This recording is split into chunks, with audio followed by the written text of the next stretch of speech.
রাধে রাধে, নমস্কার বন্ধুরা। বৃন্দাবন ফ্যামিলি ব্লগের আরও একটি নতুন ভিডিওতে আপনাদের সকলকে স্বাগত জানাই। কেমন আছেন সবাই? আশা করি সবাই ভালো আছেন, সুস্থ আছেন।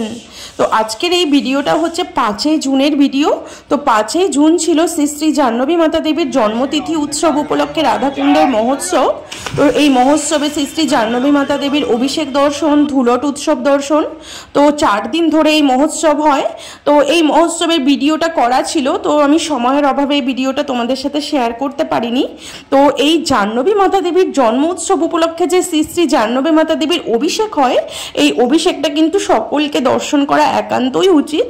তো আমি সময়ের অভাবে যেহেতু ভিডিওটা তোমাদের সাথে ঠিক সময় মতো আপলোড করতে পারিনি, শেয়ার করতে পারিনি, তো তার জন্য এই ভিডিওটা আমি আজকেই শেয়ার করছি তোমাদের সাথে। তো শ্রী শ্রী জাহ্নবী মাতা দেবীর উৎসব হচ্ছে বৈশাখ মাসের শুক্লপক্ষের অষ্টমী তিথিতে। তো বৈশাখ মাসের শুক্লপক্ষের অষ্টমী তিথিতেই কিন্তু শ্রী শ্রী জাহ্নবী মাতা দেবীর শুভ আবির্ভাব হয় এই পৃথিবীতে। তো জাহ্নবী মাতা দেবী কে ছিলেন এটা সকলেরই জানা উচিত। তো এটা হয়তো আমরা অনেকেই জানি না, শ্রী শ্রী জাহ্নবী মাতা দেবী কে ছিলেন। তো শ্রী শ্রী জাহ্নবী মাতা দেবী হচ্ছেন শ্রী শ্রী নিত্যানন্দ প্রভুর দ্বিতীয় স্ত্রী ছিলেন। তো নিত্যানন্দ প্রভুর দুটো স্ত্রী, এটা অনেকেই জানেন যে প্রথম স্ত্রী ছিলেন বসুধা দেবী আর দ্বিতীয় স্ত্রী হচ্ছেন জাহ্নবী মাতা গোস্বামিনী। তো দু বোন ছিলেন, বসুধা মাতা গোস্বামিনী আর শ্রী শ্রী জাহ্নবী মাতা গোস্বামিনী, দুজনে বোন ছিলেন। তো সেই দু বোনই কিন্তু নিত্যানন্দ প্রভুর শক্তি। তারা এই জগতে তারা স্ত্রী হয়ে আছেন ঠিকই, কিন্তু নিত্যানন্দ প্রভুর পুরো পূর্ণ শক্তি হচ্ছেন শ্রী শ্রী জাহ্নবী মাতা গোস্বামিনী। তো আমাদের গুরু পরম্পরার প্রথমেই হচ্ছেন শ্রী শ্রী নিত্যানন্দ প্রভু, প্রথমে মহাপ্রভু, তারপরে নিত্যানন্দ প্রভু, তারপরে জাহ্নবী মাতা গোস্বামিনী। তো এই আমরা যে দীক্ষা মন্ত্রটা পেয়েছি, এই দীক্ষা মন্ত্রটা এসেছেই কিন্তু মহাপ্রভুর থেকে। প্রথমে মহাপ্রভু, তারপরে নিত্যানন্দ প্রভু, তারপরে শ্রী শ্রী জাহ্নবী মাতা গোস্বামিনী। আর নিত্যানন্দ প্রভুর পুরো শক্তিই হচ্ছেন শ্রী শ্রী জাহ্নবী মাতা গোস্বামিনী। তো আমাদের যেহেতু প্রথম গুরু প্রণালীর প্রথমেই জাহ্নবী মাতা দেবী আছেন, এই জন্য কিন্তু শ্রী শ্রী জাহ্নবী মাতা দেবীর যে জন্মতিথি উৎসব উপলক্ষে যে রাধাকুণ্ডের মহোৎসব পালন করা হয়, আমাদের রাধাকুণ্ডের গোপীনাথ মন্দিরেই কিন্তু শ্রী শ্রী জাহ্নবী মাতা দেবীর উৎসব উপলক্ষে, জন্ম উৎসব উপলক্ষে মহোৎসব পালন করা হয়। তো প্রতি বছর এই মহোৎসব পালন করা হয়। তো আমরা এই মহোৎসবে অবশ্যই যোগদান করি, শুধু আমরা নয়, প্রচুর ভক্তবৃন্দের সমাগম হয় এই সময়। তো দেখো, আমাদের গৌড়ীয় বৈষ্ণব, আমাদের যে রাধাকুণ্ডের গৌড়ীয় বৈষ্ণব সমাজ আছেন, তো গৌড়ীয় বৈষ্ণবের বেশিরভাগই এই নিত্যানন্দ পরিবার থেকে এসেছেন। আমরা বেশিরভাগই যারা গৌড়ীয় বৈষ্ণবে দীক্ষিত হয়েছেন, তো আমাদের গৌড়ীয় বৈষ্ণবের বেশিরভাগই নিত্যানন্দ প্রভুর পরিবার থেকেই দীক্ষিত হওয়া। তো সেই নিত্যানন্দ প্রভুর পরিবার থেকে দীক্ষিত হলে তো নিত্যানন্দ প্রভুর প্রথমে পরেই তো আমাদের শ্রী শ্রী জাহ্নবী মাতা গোস্বামিনী। তো এই শ্রী শ্রী জাহ্নবী মাতা গোস্বামিনীর আবির্ভাব উৎসব উপলক্ষে কিন্তু যারা যারা নিত্যানন্দ প্রভুর পরিবার থেকে দীক্ষিত হয়েছেন, তারা কিন্তু সকলেই এই উৎসবে যোগদান করেন। তো দেখো, এই জাহ্নবী মাতার উৎসব কিন্তু সকলকে যোগদান করা একান্তই দরকার। তো শ্রী শ্রী জাহ্নবী মাতার কৃপা প্রথমে আমাদের চাই, যেহেতু আমাদের গুরু পরম্পরার প্রথমেই ইনি আছেন। তো শ্রী শ্রী জাহ্নবী মাতার অভিষেক দর্শন করছে এখন। তো এই অভিষেকটা কিন্তু সকলকেই দর্শন করা একান্তই উচিত। তো এটা আমি সময় মতো যেহেতু তোমাদের সাথে শেয়ার করতে পারিনি সময়ের অভাবে, তো তার জন্য কিন্তু আমি আজকে এই শ্রী শ্রী জাহ্নবী মাতার অভিষেক দর্শন করাচ্ছি তোমাদেরকে। তো আশা করি তোমাদের এই ভিডিওটা ভালো লাগবে। তো জাহ্নবী মাতার অভিষেক হয় সকাল 8টা থেকে 9টা পর্যন্ত, 1 ঘন্টা ধরে অভিষেক চলে। তো এবার গরমটা একটু কম ছিল। তো প্রতি বছর ওই একই তিথিতে দেখো, শ্রীকৃষ্ণের জন্মোৎসব বলো, রাধারানীর জন্মোৎসব বলো, ভগবানের জন্মোৎসব কিন্তু সবসময় তিথি হিসেবেই মানা হয়।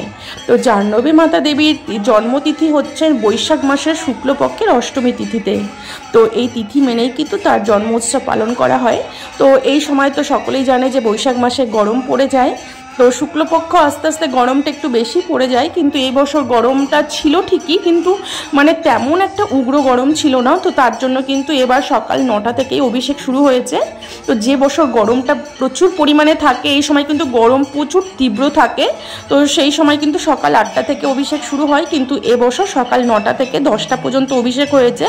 তো প্রতি বছর আমরা এই অভিষেক দর্শন করতে আসি, প্রচুর ভক্তবৃন্দের সমাগম হয়। রাধাকুণ্ডের ভক্তরা তো আছেই, কিন্তু বাইরে থেকেও প্রচুর ভক্তবৃন্দরা আসে জাহ্নবী মাতার উৎসবে। যারা আমাদের গৌড়ীয় বৈষ্ণবে দীক্ষিত হয়েছেন, বিশেষ করে তারা বিশেষ করে এই উৎসবে যোগদান করেন।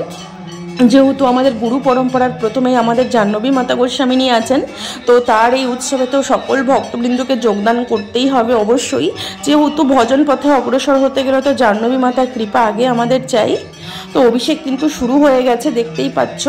তো প্রচুর ভিড়, মানে কি বলবো, এই অভিষেক যে আমরা ঠিকমতো দর্শন করব সেটাও ঠিকমতো হয় না, কারণ এত পরিমাণে ভিড়। আর তার মধ্যে ক্যামেরা বের করলে ভিডিও তো করা খুবই প্রবলেম হয়, কারণ আমি ভিডিও করতে গেলে আরও দুজনের প্রবলেম হবে দর্শন করতে। এই জন্য খুব কষ্টে, মানে কি বলবো, খুব কষ্ট করে ভিডিওটা করা হয়েছে শুধু তোমাদের সাথে শেয়ার করব বলে। কিন্তু মানে আমি ভিডিওটা ছাড়া, মানে আমি ঠিক সময় মতো ছাড়তে পারিনি। আমি বারবার বলছি, যেহেতু আমার সময় মতো ছাড়াটা খুবই দরকার ছিল ভিডিওটা। তো যাই হোক, তো দেখো অভিষেক হচ্ছে। তো প্রথমে অভিষেক যে তাকে করা হয়, প্রথমে আমাদের রাধাকুণ্ডের মহন্ত মহারাজজি আছেন, উনি প্রথমে অভিষেক করবেন। তারপরে আরও বাকি যারা আছেন সবাই একে একে অভিষেক করবেন। তো জাহ্নবী মাতা দেবীকে সাদা রঙের শাড়ি পরে দেওয়া হয়েছে আর সুন্দর করে ফুল দিয়ে সাজানো হয়েছে। অভিষেকের থালাটাকে দেখতেই পাচ্ছ। তো প্রতি বছর এই উৎসবের আয়োজন করা হয়, শুধু উৎসব নয়, মহোৎসব হয়। তো দেখো জাহ্নবী মাতা দেবীর যে লীলাটা, এটা যারা আমাদের নিত্যানন্দ পরিবার থেকে দীক্ষিত হয়েছেন আশা করি তারা জানেন, আর বাকি যারা দীক্ষিতই হননি তারা কোথা থেকে জানবেন। তো জাহ্নবী মাতা দেবী হচ্ছে নিত্যানন্দ প্রভুর শক্তি। তিনি আমাদের গুরু পরম্পরার প্রথম, মানে ওনার কাছ থেকে আমাদের এই দীক্ষা মন্ত্রটা এসেছে। তো এই জাহ্নবী মাতা দেবী কিন্তু চারবার উনি থাকতেন, নবদ্বীপে থাকতেন, খড়দাহে থাকতেন, কিন্তু উনি চারবার রাধাকুণ্ডে এসেছেন। তো রাধাকুণ্ডে এই যে গোপীনাথ মন্দিরে যে জাহ্নবী ঘাট আছে, এখানে তিনি আসতেন। আর এই জাহ্নবী ঘাট যে আছে, আমরা যেখানে 4 বার করে প্রতিদিন সন্ধ্যেবেলা পরিক্রমা করি, এই জাহ্নবী ঘাটে বসেই, এই গোপীনাথ মন্দিরের এই ঘাটে বসেই কিন্তু তিনি রাধাকুণ্ডে রাধারানীর লীলা দর্শন করতেন। গোপীনাথ রাধারানী এখানে দুপুরবেলা জলকেলি লীলা করেন, এই জাহ্নবী ঘাটে বসেই কিন্তু তিনি লীলা দর্শন করতেন। তার জন্যই কিন্তু এই ঘাটের নামই হয়েছে জাহ্নবী ঘাট। তো এই গোপীনাথ মন্দিরে এই জাহ্নবী ঘাট অবস্থিত। যারা তোমরা রাধাকুণ্ডে এসেছো তারা সকলেই জানো আশা করি। তো জাহ্নবী মাতা দেবী এই ঘাটে বসে লীলা দর্শন করতেন। আর এখানে তিনি চারবার রাধাকুণ্ডে এসেছেন। তো লাস্টবার যখন তিনি রাধাকুণ্ডে এসেছেন, তিনি কিন্তু ঘুরে আর বাপাস উনি বাংলায় যাননি, নবদ্বীপে আর যাননি। এখানেই রাধাকুণ্ডেই এই গোপীনাথের সাথে তিনি মিশে গেছেন। তারপর থেকেই গোপীনাথের ডান দিকে জাহ্নবী মাতা গোস্বামীকে রাখা হয় আর বাঁ দিকে রাধারানীকে রাখা হয়। তো তোমরা রাধাকুণ্ডে এলে, রাধাকুণ্ডের যে ফার্স্ট মন্দির গোপীনাথ মন্দির, এখানে এলেই তোমরা দেখতে পাবে জাহ্নবী মাতার ডান দিকে আছে তোমার গোপীনাথের ডান দিকে আছে জাহ্নবী মাতা গোস্বামিনী, আর বাম দিকে আছেন সৃষ্টি রাধারানী। তো রাধাকুণ্ডে এলে এটা অবশ্যই তোমরা দর্শন করতে পারবে। তো যাই হোক, অভিষেক দর্শন করে আমরা বাড়ি চলে এসেছি। তো বাড়ি এসে আমি আমার গোপীনাথের পুজোটা বাকি ছিল, কারণ আমাদের জাহ্নবী মাতার অভিষেক লীলাটা আগে দর্শন করতে হবে। তো তার জন্য আমরা জাহ্নবী মাতার অভিষেক দর্শন করে এসে বাড়িতে আমার গোপীনাথের শৃঙ্গার করে তারপরে আমি গোপীনাথের পুজো করে আরতি করলাম। আরতি করার পর গোপীনাথের এখন ভোগ লাগাবো। তো আমার হাজব্যান্ড ও এখন একটু বাইরে যাচ্ছে, বাইরে ওর কিছু কাজ আছে, ও বাবাকে নিয়ে একটু বাইরে বেরিয়ে যাচ্ছে। তো আর এদিকে আমি সকালবেলায় ঠাকুরকে, মানে অভিষেক দর্শন করে বাড়িতে এসে তারপরে পুজো কমপ্লিট করে তারপরে আমি গোপীনাথকে সকালে বাল্যভোগ লাগাবো। তো এর আগে তো সকালবেলা ঠাকুরকে একবার, মানে ভোরবেলা ঠাকুরকে মঙ্গল আরতিতে জাগিয়ে ঠাকুরকে ভোগ লাগানো হয়, কিন্তু মানে সকালে বাল্যভোগটা লাগানো হয়নি, কারণ আজকে আমি জাহ্নবী মাতার অভিষেক দর্শন করতে গিয়েছিলাম। অভিষেক দর্শনটা হচ্ছে সবথেকে বেশি ইম্পর্টেন্ট। তো তার জন্য আমি বাড়িতে এসে অভিষেক দর্শন করে এসে বাড়িতে ঠাকুরকে পুজো করে ভোগ লাগিয়ে দিয়েছি। তারপরে তো ধুলট উৎসব শুরু হয়ে গেল। ধুলট উৎসবেও এরকম আনন্দ। এই রাধাকুণ্ডের এই 4 দিন যে উৎসব মহোৎসব হয়, খুবই, মানে এই মহোৎসবে সকলকেই যোগদান করা একান্তই উচিত। তো যারা তো ভক্তিপথে আছে, নিত্যানন্দ প্রভুর পরিবার থেকে দীক্ষিত হয়েছেন, তারা সকলেই এই উৎসবে যোগদান করেন। তো জাহ্নবী মাতার দেখো ধুলট উৎসব হচ্ছে, ধুলট কীর্তন হচ্ছে। এই ধুলটে কি হয় তোমাদেরকে বলবো, তোমরা দেখতেও পাবে। এই ধুলটে ধুলট কীর্তন হয়, আর আমাদের ব্রজমণ্ডলের পুরো বৃন্দাবনের 84 ক্রোশের ব্রজমণ্ডলের ধুলোকে এক জায়গায় করা হয়। আর এই ধুলোতে ভক্তবৃন্দ গড়াগড়ি খান, কারণ এই ব্রজের ধুলোতেই কিন্তু আমাদের রাধারানী গোপীদের ভগবান শ্রীকৃষ্ণের চরণধুলি মিশে আছে। তো যতক্ষণ পর্যন্ত ব্রজের ধুলোতে না গড়াগড়ি দেওয়া যাবে, যতক্ষণ পর্যন্ত ব্রজের ধুলোতে না নিজের পুরো শরীরকে অভিষেক করা যাবে ততদিন কিন্তু ভক্তি লাভ কখনোই হবে না। তোমাকে ভক্তি লাভ করতে গেলে ব্রজের ধুলোকে কিন্তু শরীরে মাখতেই হবে, শুধু শরীরে না মনেও মাখতে হবে। আমি বাইরে থেকে ধুলো মাখলাম মনে মাখলাম না, তাহলে হবে না। মনে শরীরে ভিতরে বাইরে দু জায়গাতেই ধুলি মাখতে হবে। তো তার জন্য প্রতি বছর এই জাহ্নবী মাতা দেবীর উৎসবে কিন্তু এই ধুলোর উৎসব পালন করা হয়। দেখতেই পাচ্ছ ভক্তবৃন্দরা কি পরিমাণে আনন্দ করছে, ভীষণ আনন্দ হয়। এই ধুলো নিয়ে খেলা হয়।